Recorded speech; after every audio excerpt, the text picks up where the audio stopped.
నమస్కారం. మా గల్ఫ్ న్యూస్కి స్వాగతం. ప్రతిరోజు 6 దేశాల తాజా వార్తలు మీకు అందించబడుతున్నాయి.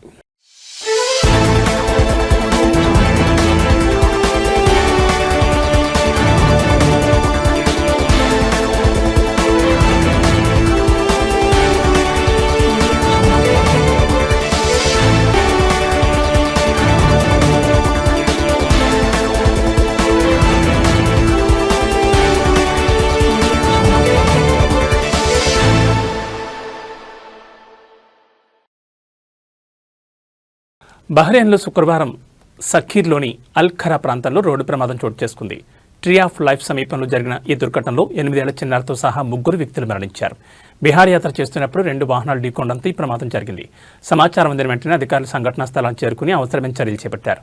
ఈ ప్రమాదంలో 29 మరియు 31 ఏళ్ల 2 పురుషులు మరియు 8 ఏళ్ల చిన్నారి ప్రాణాలు కోల్పోయినట్లు అంతర్గత వ్యవహారాల మంత్రిత్వ శాఖ వెల్లడించింది. పలువురు గాయపడ్డారని, వారు వివిధ ఆసుపత్రుల్లో చికిత్స పొందుతున్నారని తెలిపింది.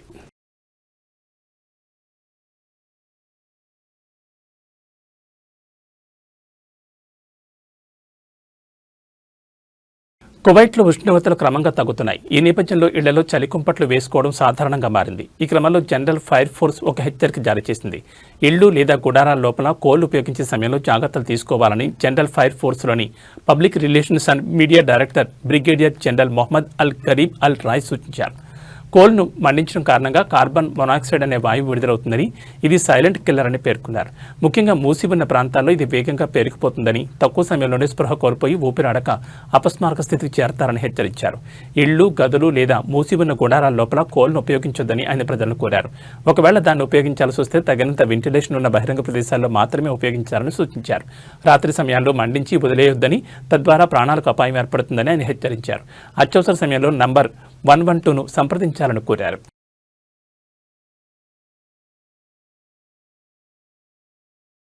రియల్ ఎస్టేట్ జనరల్ అథారిటీ కొత్తగా ప్రారంభించిన సౌదీ ప్రాపర్టీస్ ప్లాట్ఫామ్లో ప్రచురించబడిన అధికారిక వివరాల ప్రకారం సుమారు 170 జోన్లలో సౌదీయేతరులు రియల్ ఎస్టేట్ను కలిగి ఉండొచ్చు. ఇందులో రియాద్ మరియు జెడ్డాతో సహా ప్రధాన నగరాల్లోని ప్రాంతాలున్నాయి. కాగా మక్కా మరియు మదీనాలో పరిమితులకు లోబడి రియల్ ప్రాపర్టీలను కొనుగోలు చేసే అవకాశాన్ని కల్పించారు. ఈ 170 జోన్లకు సంబంధించిన మ్యాప్ వివరాలతో సౌదీ ప్రాపర్టీస్ ప్లాట్ఫామ్లో పొందుపరిచినట్లు అథారిటీ అధికార యంత్రాంగం తెలిపింది.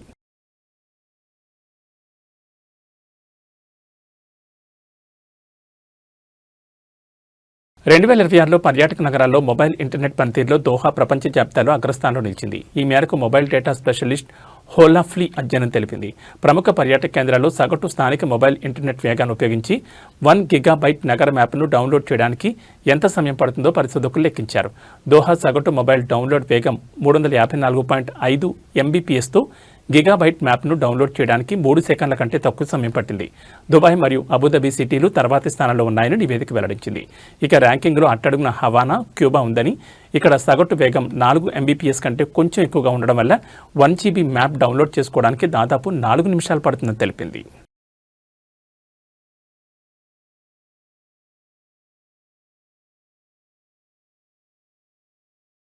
ట్రక్ డీజిల్ చోరీ కేసులో 2 వ్యక్తులకు దుబాయ్ కోర్టు 1 నెల జైలు శిక్ష విధించింది. శిక్ష అనుభవించిన తర్వాత వారిని దేశం నుంచి బహిష్కరించాలని ఆదేశించింది. ట్రక్కును దొంగిలించి డీజిల్ను చోరీ చేసిన మొదటి నిందితుడికి 1650 దిర్హాముల జరిమానా విధించగా, దొంగిలించబడిన ఇంధనాన్ని కొనుగోలు చేసిన 2వ నిందితుడికి 450 దిర్హాముల జరిమానా విధించారు. పోలీసులు ఆ ప్రాంతంలోని సీసీటీవీ ఫుటేజీల సాయంతో కేసును పరిష్కరించినట్లు పేర్కొన్నారు.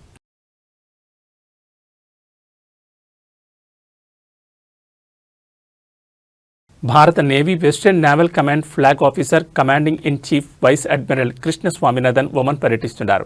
తన పర్యటనలో భాగంగా royal navy of Oman acting commander commodore Jasim Mohammed Al బలూషిని అల్ ముర్తఫా క్యాంపులో కలుసుకున్నారు. ఈ సందర్భంగా ఇరువురు పలు అంశాలపై చర్చించినట్లు అధికార వర్గాలు తెలిపాయి. అంతకుముందు వైస్ అడ్మిరల్ కృష్ణ స్వామినాథన్ ఆధ్వర్యంలోని ప్రతినిధి బృందం మారిటైమ్ సెక్యూరిటీ సెంటర్ను కూడా సందర్శించింది.